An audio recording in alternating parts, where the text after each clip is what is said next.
Hello, I'm Jan McDonald, and I'm here today to discuss Penthos and its new therapeutic program.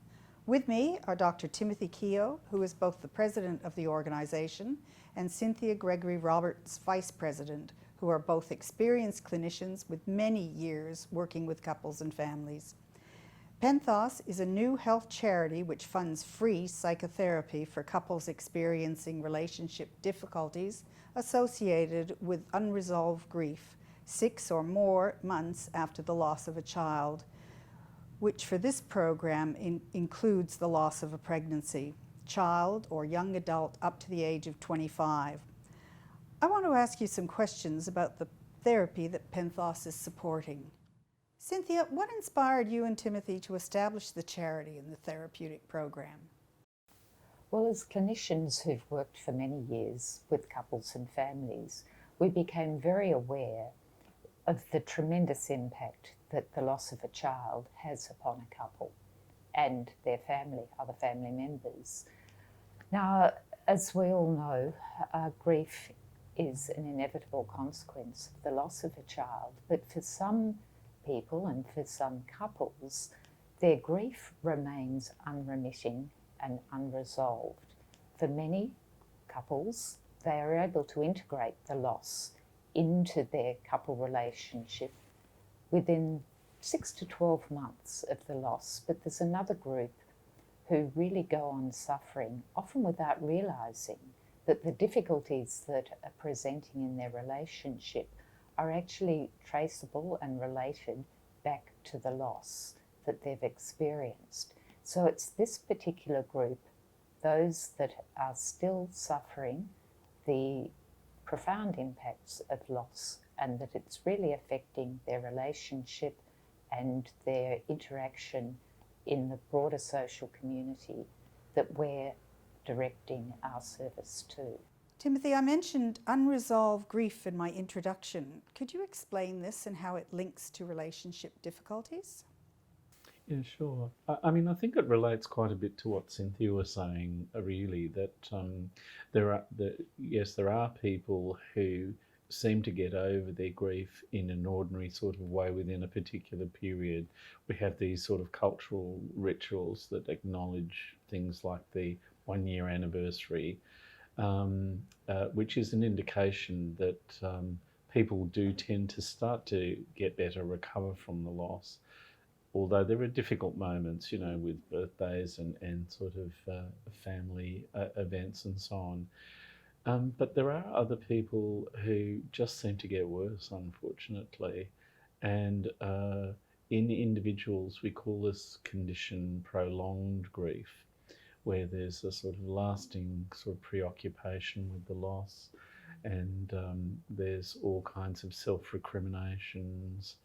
And if this happens in a couple relationship, it can have an impact on the relationship itself. What happens in a family has repercussions in family relationships.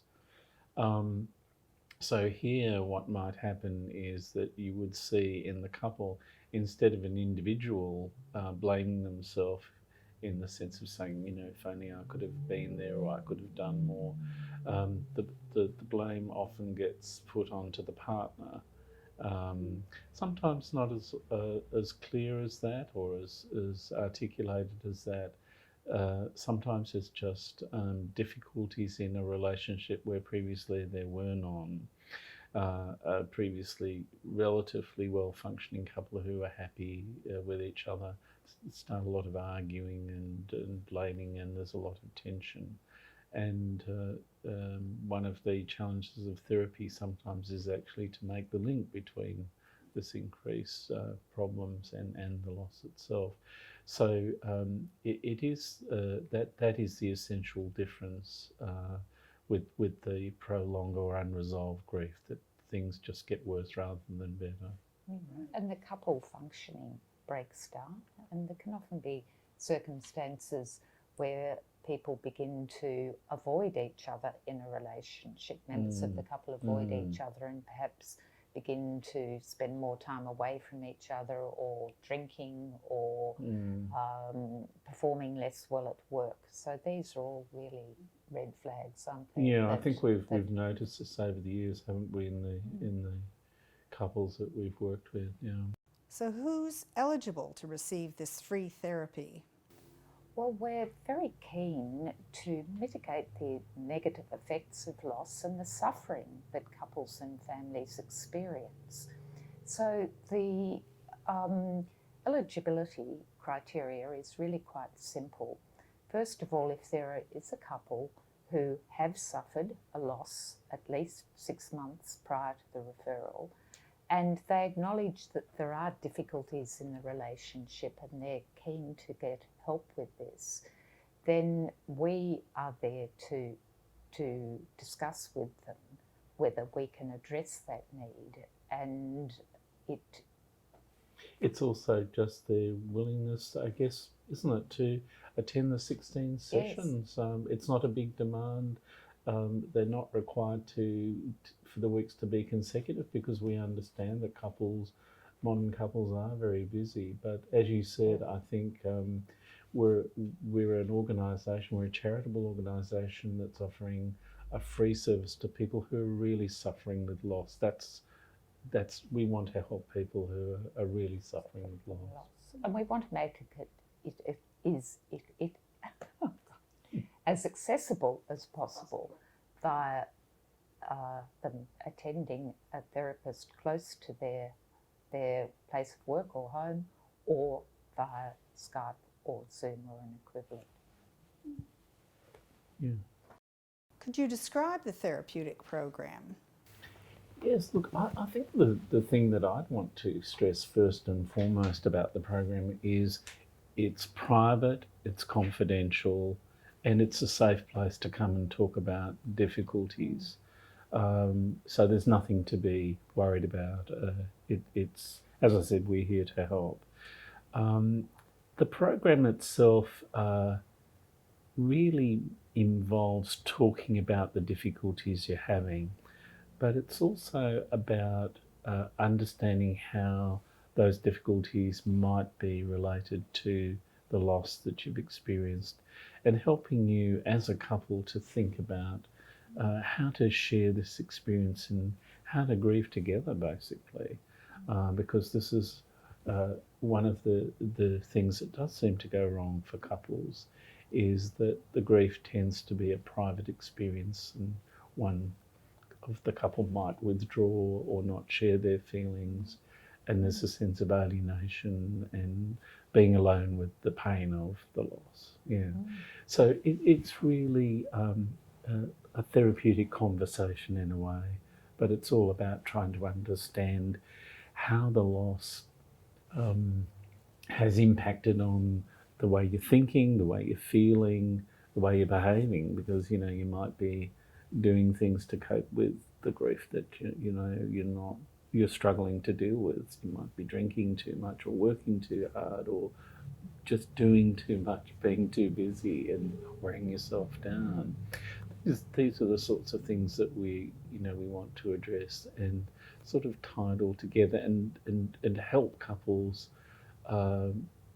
be able to sort of communicate about their feelings together.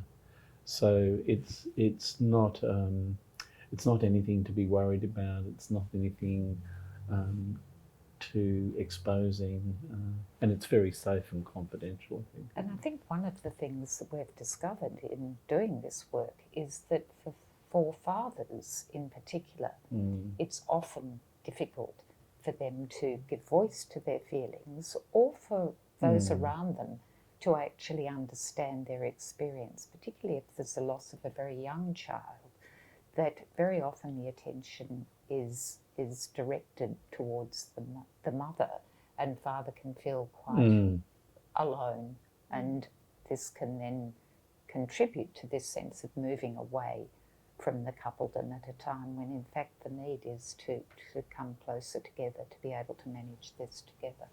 And I can't stress enough really that we've seen over the years, haven't we, that when people say we'll be okay or I'll be okay, and they don't address the problem, that it goes on. It's sort of like a wound that won't heal, really. Yes. Who are the therapists involved and what's their training? Well, all the therapists involved are very well known to us. They've got a basic training either in the area of psychiatry, psychology, social work, or couple and family therapy. And in addition, they have many years of experience. We've really sought to involve highly experienced clinicians. And beyond that, they've all been trained specifically in the model that we're offering, and they have ongoing peer review to ensure that they are maintaining the expectations and standards that we set. Obviously, they're also very aware of these important issues such as confidentiality and informed consent, and they adhere very strictly to the ethical expectations of their particular professional group. So there's a great deal of security, really, in attending these therapists because they are held highly accountable to not only their individual organisations but also to Penthos as an organisation itself. I think it's also true, isn't it, that because they're so used to dealing with these problems, they realise what a struggle it is to make that first step to seek help as well, which can be so hard. As I said earlier, there can be a temptation to say, I'll be able to manage this, but what we know about unresolved grief is it's terribly destructive if it's not addressed. So I think that the good thing about the therapists we have and we know so well is that they are very understanding about these kinds of issues, and in particular I think they understand the pain that people suffer. Yes, indeed. How do you find out more about Penthos and this easily accessible free therapy program? Well, the first thing to say is we really do want couples who are suffering as a result of loss to find out more, to see if the program we're offering could be of use to them, whether they'd be eligible and whether it would meet their needs. What you need to do is simply go to our website, penthos.org.au, and there's a button on the homepage for couples who'd like to refer themselves. And just to reiterate what I said earlier to you, if you've had a loss, if you've got problems in your couple relationship and you've had a loss 6 months or more ago, then you could be eligible for the program. So our main aim is to help people who are in pain and are struggling with loss. So please contact us if you feel you might be eligible. I'd like to thank Timothy and Cynthia for being in this interview and for allowing us to know about this very wonderful program that Penthos is providing.